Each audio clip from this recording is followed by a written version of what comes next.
Bienvenidos a su programa FEPADE Difunde TV, una coproducción del Tribunal Electoral del Poder Judicial de la Federación y la Fiscalía Especializada para la Atención de Delitos Electorales, que se transmite a través del canal de televisión por Internet, plataforma electoral y la página electrónica www.fepade.gov.mx.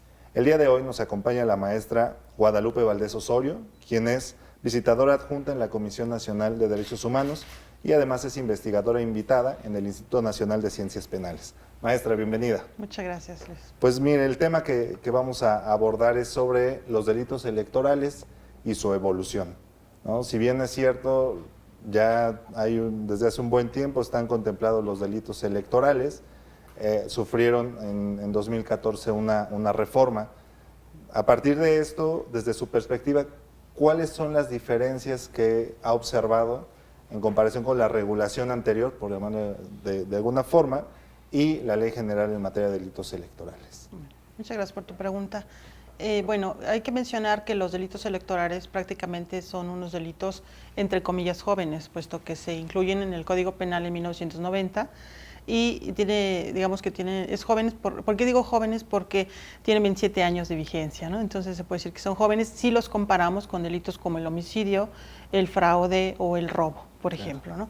En 1990 se incrustan estos delitos electorales en el título 24, que van de los artículos 401 a 410, y curiosamente las sanciones que se aplicaban en ese entonces eran alternativas. ¿Qué quiere decir eso? Que se aplicaba o pena de prisión o multa, y solo a juicio del juez se aplicaban ambas sanciones, pero era excepcional estos casos, ¿no?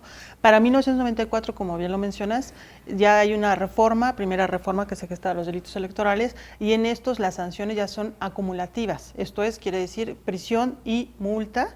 Las sanciones van hasta los 9 años de prisión y ya, bueno, digámoslo así, se sancionan conductas que previamente en 1990 no habían sido contempladas, como por ejemplo la introducción o sustracción de boletas electorales en las urnas, por ejemplo, la organización y traslado de votantes al lugar donde se llevaba la elección, y entonces son conductas. También principalmente se sancionaba también a los servidores públicos en unas primigenias conductas que significaban el obligar a sus trabajadores a votar por algún partido político, ¿no? Sí. Posteriormente, bueno, se da la evolución de los delitos electorales con la Ley General en materia de delitos electorales en 2014. Ahora, aquí hubo un parteaguas, porque ¿cómo va a quedar los delitos que estaban en el Código Penal, que el Código Penal preveía y que están aún contemplados en el Código Penal, y los contemplados en la Ley General en materia de delitos electorales, ¿no? El legislador federal en su momento optó por un principio que se llama ultraactividad de la ley penal. ¿Qué quiere decir esto? Quiere decir que los delitos que están siendo procesados conforme a las leyes anteriores y al Código Penal anterior seguirán su tramitación conforme a esa legislación. Claro. Y ya los delitos que se empiezan a cometer a partir de 2014 en la Ley General en materia de delitos electorales, 2014 para adelante, a nuestros días, ya serán contemplados estos delitos, ¿no? Hay una gran diferencia en estos, puesto que hay conductas muy novedosas, ¿verdad? Conductas que prevén ya diferenciación entre lo que pueden ser los funcionarios partidistas, los candidatos electorales, o algunas situaciones muy específicas para la comisión de delitos para que cometa cualquier persona, ¿no? Claro, de hecho, la última reforma del Código, si no mal recuerdo, fue en 1996. Del 96 hasta 2014 no sufre, digamos, ninguna modificación.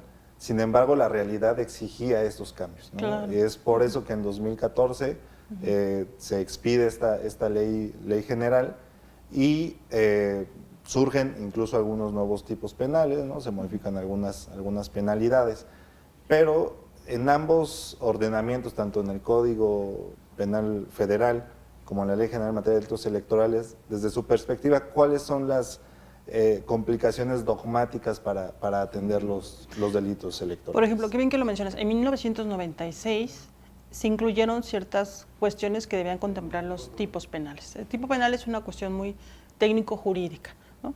Por ejemplo, para nuestro auditorio, el tipo penal es lo que es delito. Entonces el legislador federal decide que es una conducta delictiva y encierra en un artículo la conducta que está contemplada como delito en materia de delito electoral. Para 1996, el legislador federal optó por incrustar, por ejemplo, ciertas circunstancias de tiempo y lugar para la comisión de delitos electorales que anteriormente eran muy abiertas, Así ¿no? es. Por ejemplo, que el delito se cometa durante la jornada electoral, en proceso electoral, en campaña, ¿no? O bien en la casilla. Exacto. Entonces eran cuestiones que no estaban previstas anteriormente y que se incrustaron, ¿no?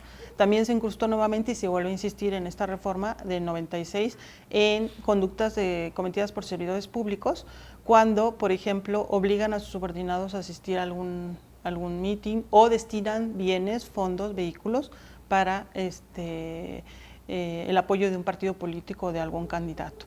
Entonces, de ahí se salta, digámoslo así, es un quantum de años, digámoslo así, sí. Pero en 2014 se salta también a analizar, digamos, posiciones, por ejemplo, si lo vemos desde los servidores públicos, aquellas conductas que, por ejemplo, el servidor público preveía en la primigenia contemplación de delitos electorales, decía, no, el servidor público que te condicione el desarrollo de un programa social para que tú votes por algún partido, ¿no? Y en la reforma, en la Ley General de 2014 ya te está mencionando la ley que puede condicionarse no solamente eso, sino también te puede condicionar una licencia para construir, ¿no? Claro.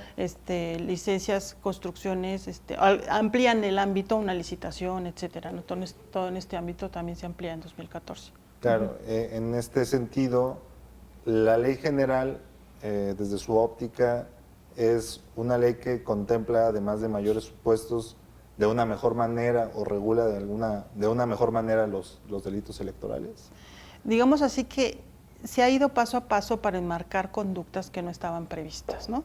Por ejemplo, algo que sonó mucho en 1996 es que la gente se quejaba de que había personas que introducían o sustraían boletas electorales, ¿no?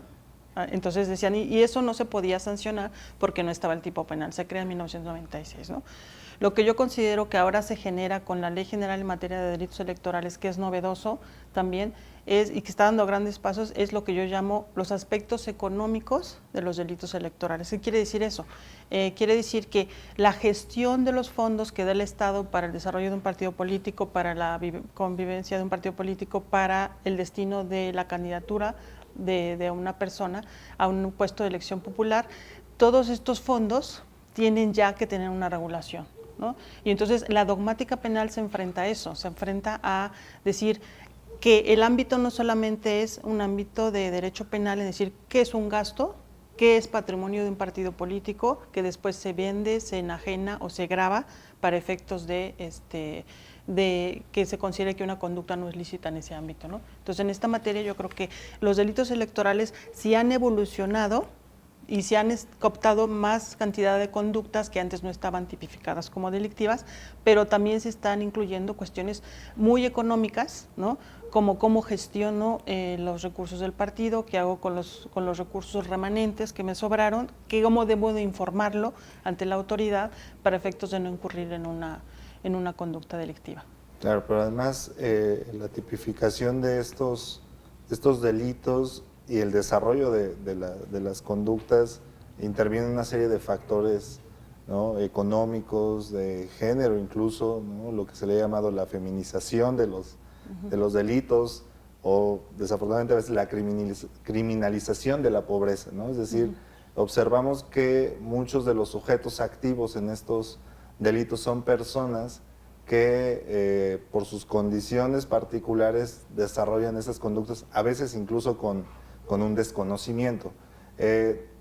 Respecto a esto, ¿qué sugerencias haría usted, digamos, sobre una posible reforma a la Ley General, sobre conductas que puedan ir más en búsqueda de los instigadores o de aquellas personas que quizá jerárquicamente están más arriba, que normalmente son quienes llevan a cabo, ¿no? Cuando menos idean la comisión de los delitos, sin embargo quienes lo desarrollan son personas, en un caso particular de los funcionarios públicos, pues los de menor rango. De menor rango. Bueno, ahí, por ejemplo, nosotros en la llamada dogmática penal o ciencia del derecho penal, teoría del delito, en la teoría del delito siempre ha coadyuvado con digámoslo así, los tipos penales que se generan por la necesidad política criminal. Y en ese aspecto tenemos que entender que los delitos en una primera perspectiva los puede cometer cualquier persona, ¿no? Esto técnico jurídicamente se llama autoría y participación, es la teoría de la autoría y participación en los delitos electorales, ¿no? Entonces pueden ser cometidos, primero que nada hay que decirlo, por cualquier persona, por un servidor público, por un funcionario partidista, por un candidato. También pueden ser cometidos por otra serie de personas que especifica el tipo penal. Entonces, ¿a qué se enfrenta uno cuando ve estas situaciones de que el servidor público le dice a su subordinado que destine fondos o que utilice el vehículo o que vaya a apoyar a un partido político en un meeting con recursos del Estado? Entonces, ahí nos serviría la autoría y la participación para, digámoslo así, decirlo coloquialmente, deslindar responsabilidades, ¿no? Claro. Entonces estaríamos hablando de la autoría y participación y estaríamos observando, por ejemplo, quién es el autor material de la conducta. Si bien autor material, estaríamos hablando de autor mediato, estaríamos hablando de la coautoría. Por ejemplo, el autor material sí sería la persona que efectivamente va y vota en varias ocasiones, ¿no? Claro. Va y se va a una casilla, vota y luego va y se va a la otra. ¿Por qué? Porque alguien le ha dicho, cualquier persona puede ser, o a otro le ha dicho que le darán le promete una dádiva, le promete dinero, y entonces ahí habría que analizar si el que realiza la conducta materialmente, bueno, se puede llamar autor material, pero también podríamos estar en una autoría mediata, ¿no? En el sentido de que dogmáticamente la doctrina mayoritaria habla de que quien es, digamos, es como una inducción para efectos de que yo te digo, sabes que te voy a dar tanto, aprovechando tus necesidades económicas, y entonces tú vas y votas en varias ocasiones, ¿no? Pero el autor, el responsable es el de atrás, y ahí la cuestión es la que debe esclarecerse, es si el autor material, quien ha recibido el dinero, ¿no?, podría excusarlo alguna causa de exclusión del delito por aquello de que no tenía recursos y lo hizo. Entonces estamos hablando de alguna otra vertiente de la teoría del delito que está posibilitada en el Código Penal Federal en el sentido de las exclusiones del delito, para observar si esta persona tiene puede apoyarse en una causa de justificación o una causa de exclusión del delito como el estado de necesidad es culpante o justificante, para ver si puede no ser sancionado por la comisión de esta conducta, ¿no? Así es, maestra. Bueno, si me lo permite, vamos a una pequeña pausa y en un momento regresamos. Claro que sí, gracias. En un momento continuamos conversando con la maestra Guadalupe Osorio.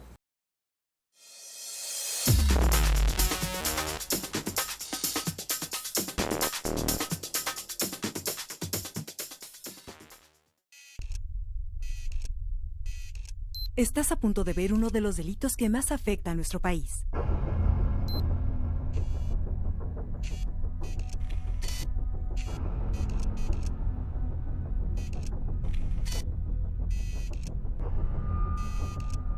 La compra de votos es un delito. Si alguien lo intenta o lo sugiere, denúncialo ante la FEPADE. Contigo, México es más. Súmate. Instituto Nacional Electoral, INE.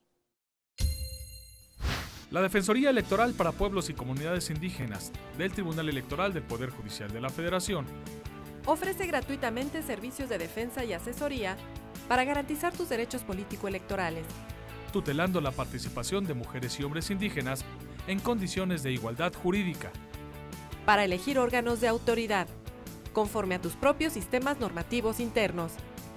20 años protegiendo tus derechos políticos. Votar libremente es un derecho que nadie te puede quitar. Quien lo intente está cometiendo un delito. Si te presionan para votar a favor de un candidato, partido o coalición con violencia verbal o física, denúncialo. Si te condicionan los beneficios de algún programa social a cambio de tu voto, denúncialo. Por ley, hay sanciones para quien cometa delitos electorales que van desde multas hasta cárcel. Acude a la FEPADE o a cualquier ministerio público. Fiscalía Especializada para la Atención de Delitos Electorales. Instituto Nacional Electoral, INE. A lo largo de 20 años, el Tribunal Electoral del Poder Judicial de la Federación ha impartido justicia electoral para favorecer tus derechos de participación política, como votar y ser votado, derecho a la información, libre afiliación y asociación, además de impulsar la participación política de la mujer y la defensa de los derechos de los pueblos y comunidades indígenas.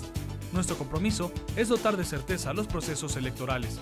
Tribunal Electoral del Poder Judicial de la Federación, 20 años protegiendo tus derechos políticos. El blindaje electoral es cuidar que los recursos de los programas sociales sean usados de manera correcta y no con fines políticos en épocas electorales. Esto mediante acciones que lleva a cabo la Sede Sol. La FEPADE persigue los delitos electorales como el condicionar programas sociales a cambio de brindar el apoyo a candidatos o partidos políticos. El órgano interno de control se encarga de recibir todas las quejas y denuncias en contra de los servidores públicos de la Sedesol en caso de que cometan alguna infracción en contra de tu derecho a votar. Tus derechos políticos son derechos humanos. El Tribunal Electoral del Poder Judicial de la Federación los protege y tutela mediante la impartición de justicia electoral abierta. Cada sentencia del Tribunal Electoral del Poder Judicial de la Federación contribuye a protegerlos y fortalece los principios que rigen los procesos electorales.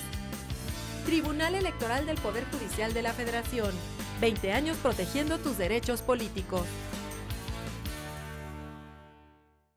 El blindaje electoral es una estrategia de política pública de la Sedesol con el fin de prevenir y evitar que los programas sociales influyan en las elecciones, garantizando la correcta aplicación de los recursos públicos. Si un servidor público facilita personal a su cargo, dinero y servicios que tiene para el desempeño de sus actividades en apoyo de un candidato o partido político, es un delito electoral que persigue la FEPADE. El órgano interno de control sanciona administrativamente toda irregularidad cometida por los servidores públicos de la Sedesol en materia electoral.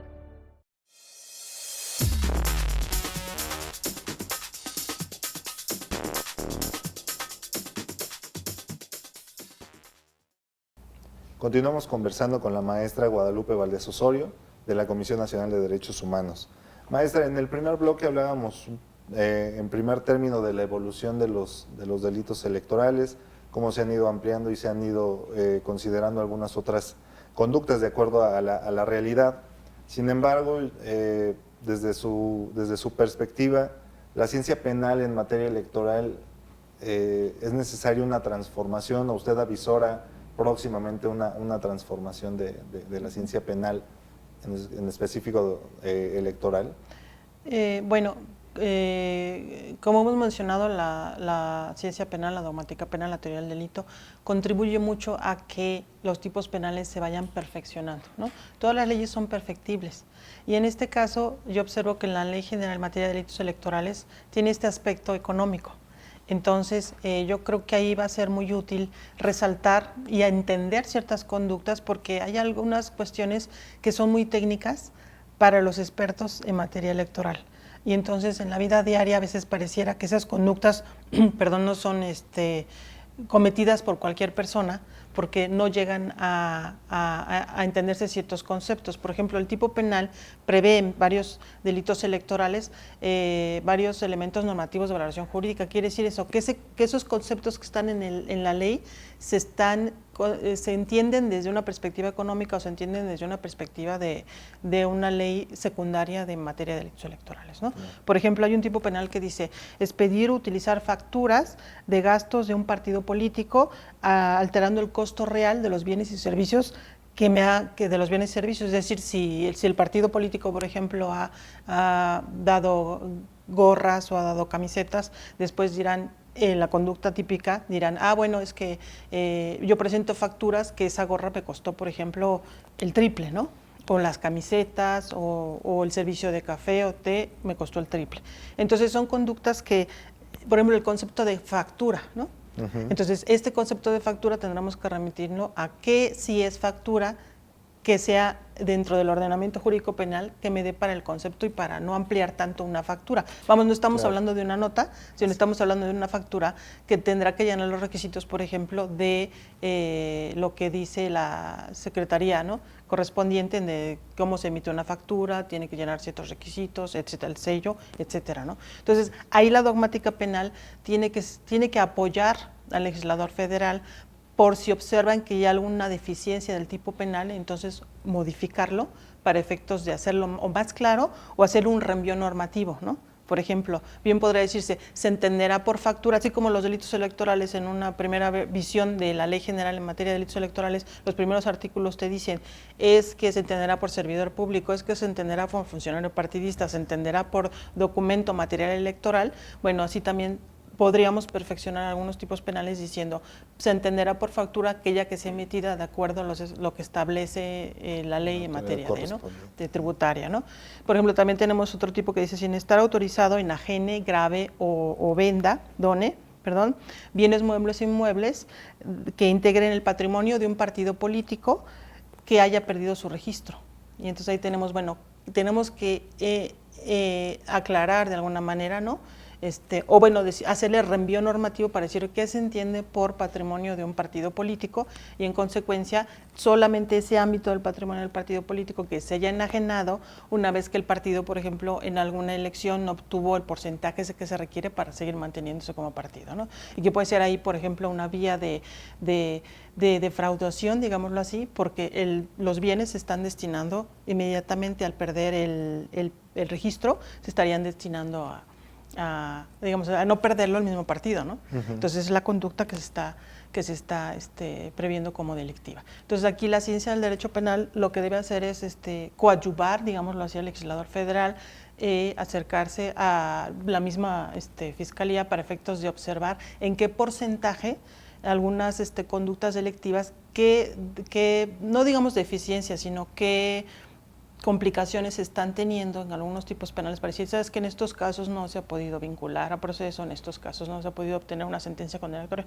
no porque sea necesario, porque también ahí podríamos ver la voz del abogado defensor, que te puede decir, bueno, fue tan buen abogado defensor que también supo utilizar muy bien las excluyentes del delito, ya sea una causa de tipicidad, una causa de justificación, una causa de inculpabilidad, y entonces por eso también se obtuvo una sentencia absolutoria, ¿no? Entonces, también la ciencia del derecho penal en materia electoral tiene que ampliarse, modernizarse, ahora con lo que también se ha mencionado ya en el Código Nacional de Procedimientos Penales, que maneja unas cuestiones sustantivas que no únicamente eran cuestiones de Código Penal Federal, pero bueno, desde el Código Penal Federal, que es un código moderno, digámoslo así, se tienen que agotar todas estas variantes para que los tipos penales se vayan perfeccionando, ¿no? Claro, hace falta justamente que estos conceptos que puedan no ser tan precisos, el propio legislador, pero justamente con ayuda de la dogmática penal, los aterrice, por decirlo de alguna forma coloquial, para evitar justamente que quienes cometen alguna conducta que pudiera encuadrar por una cuestión meramente conceptual o quizá a veces hasta semántica, no se pueda comprobar la probable responsabilidad. En esta evolución de los de los delitos electorales, comentaba, ¿no? Comenzaron con penas que era o prisión o multa, ¿no? Es decir, pueden ser una u otra, después fueron ambas. Sin embargo, se ha caracterizado los delitos electorales por no ser considerados graves. ¿Usted considera que esta situación hace menos, por llamarlo de alguna forma, menos efectivo este marco normativo? ¿Existe una necesidad de que algunas puedan considerarse graves, algunas de estas conductas? Bueno, vamos a ponerlo de esta manera, ¿no? Delito grave, se dice, bueno, ¿cuándo estamos frente a un delito grave? Por lo general, una de las vertientes generales es que el delito, el cociente de la sanción mínima y máxima se sumen y se dividen entre dos, y entonces si el delito es mayor a 5 años se considera como grave, ¿no? Revisando los delitos electorales en materia, en la ley general, se observa que cuando menos hay 9 posibilidades de delitos no graves, porque estos son menores a 5, son hasta 5 años o son menores a 5 años, o porque tienen una sanción únicamente de multa, ¿verdad? Y solamente tenemos 4 hipótesis de delito grave, es decir, la sanción va me parece que es de 5 años, 5 meses, o hasta algunas otras posibilidades mayores. Entonces vemos que solamente en 4 casos hemos revisado la ley y se observa que sí son delitos graves, que pueden llegar a ser delito, porque por ahí también plantea otro artículo que sea más una cuarta parte de la sanción si lo cometen con violencia, si también lo novedoso de la ley general en materia de delitos electorales es que es cometido por algún integrante de la seguridad pública, ¿no? Entonces, por ejemplo, algún policía, o si se comete con violencia, con grupos armados, etcétera. Entonces, ahí tendríamos la comisión de algún delito grave. Ahora, ¿qué pudiera pasar? Por ejemplo, ahora que estábamos hablando del aspecto económico de los delitos, bueno, la introyección de vestigios económicos dentro de los tipos penales. Ahí estamos observando, por ejemplo, que si se defrauda, ¿no? Si yo digo, ¿sabes qué? Gasté tanto y te doy facturas que alteran los costos. Ahí, por ejemplo, ¿de qué estamos hablando? Si fuera un delito común, estaríamos hablando de un fraude, ¿no? De un fraude genérico, que en el Código Penal Federal hay algunas vertientes en donde se va la sanción hasta más de 10 años. Entonces, entre la mínima y la máxima, la sanción es más alta, y entonces es un delito grave. Entonces, ahí yo creo que sí habrá que meditar respecto de por qué para un delito electoral, cuando hay este tipo de defraudaciones, el delito no es grave, y por qué cuando estamos hablando de un fraude genérico, el delito sí es grave, ¿no? Entonces, yo creo que habría que hacer una interpretación del fin de la norma para decir por qué en estos casos sí, en estos casos no, y pareciera que en un delito electoral también es importante observar que cuando hay una defraudación y el monto es importante, porque los montos yo creo que en materia electoral son algo elevados para alguna elección, entonces yo creo que sí tendría que replantearse que se armonice todo esto que tiene que ver con fraudes, y no solamente hablar de un fraude genérico que sí sea un delito grave y un fraude en materia electoral que no sea grave, ¿no? Porque parece que hay una incongruencia, como que no calzan la orientación legislativa, ¿no? Como que no calza cuál fue la política criminal para un caso y cuál fue la política criminal para otro caso. Claro, pero además el impacto y la afectación, ¿no? En el caso de los delitos electorales, justamente lo que se busca proteger digamos, en forma genérica es la función electoral, pero además también el ejercicio del voto, ¿no? Con todas sus características, y quizá no se pueda cuantificar, ¿no? Si pudiéramos hablar de alguna forma monetariamente. Sin embargo, la afectación a la democracia, ¿no? Es decir, es un valor que se tendría que considerar en algunos casos, ¿no? Para que algunos tipos penales pudieran ser considerados de gravedad. El tiempo se nos está terminando, maestra, y una última pregunta. ¿Cuál es la trascendencia de la materia electoral en el ámbito del nuevo sistema penal acusatorio? Pues yo creo que es muy importante, porque si los ciudadanos, siempre hemos hablado de que haya la maquinaria del sistema penal funcione, entonces desde que un ciudadano o cualquier persona va y denuncia un delito electoral, es muy importante que se dé se respeten sobre todo los derechos humanos, se respete el procedimiento, la presunción de inocencia, pero es muy importante que los ciudadanos al fin del día vean qué es lo que suceda con sus denuncias, porque si no, los ciudadanos se quedarían desmoralizados en el sentido de que denuncian y entonces no se obtiene el que defraudó con un monto estratosférico porque utilizó los fondos públicos de la elección de la campaña para otros fines, compró votos, pagó votos, entonces sí se estaría mermando lo que bien has dicho, Luis, en el sentido de qué es lo que protegen los delitos electorales, los bienes jurídicos trascendentales para todos nosotros es la función electoral, la libertad del voto, el secreto del voto, entonces sí estaríamos afectando a todos los mexicanos en el sentido de que no haya una adecuada procuración de justicia, entonces sí tiene que ir de la mano, es un gran reto, porque yo creo que hoy día tienen que estar debidamente capacitados los servidores públicos, los ministerios públicos, no solamente los ministerios públicos para hacer su labor en el nuevo sistema de justicia penal, capacitados sobre todo en la teoría del delito, también para saber por dónde puede venir la defensa cuando tenemos un caso de delito electoral, pero también capacitados en el nuevo proceso penal, ¿no? Porque claro, también hay que, entonces todo eso coadyuva adecuadamente para que haya una adecuada procuración de justicia en materia electoral. Sí, yo creo que el tema de la capacitación, sensibilización por parte de los funcionarios públicos encargados de aplicar estas normas, pero también la información suficiente de la ciudadanía para entender el funcionamiento de este nuevo sistema penal electoral, ¿no? Y sistema penal en general de procuración de justicia, para que les quede claro, ¿no? a ambas partes, y justamente la capacitación para que se pueda aplicar y no se vea como un sistema que no cumple el objetivo. Maestra, pues yo agradezco mucho que nos haya acompañado, que haya aceptado la invitación, fue un placer conversar con usted. Muchas gracias por la invitación. Muchas gracias por habernos acompañado, nos vemos la próxima.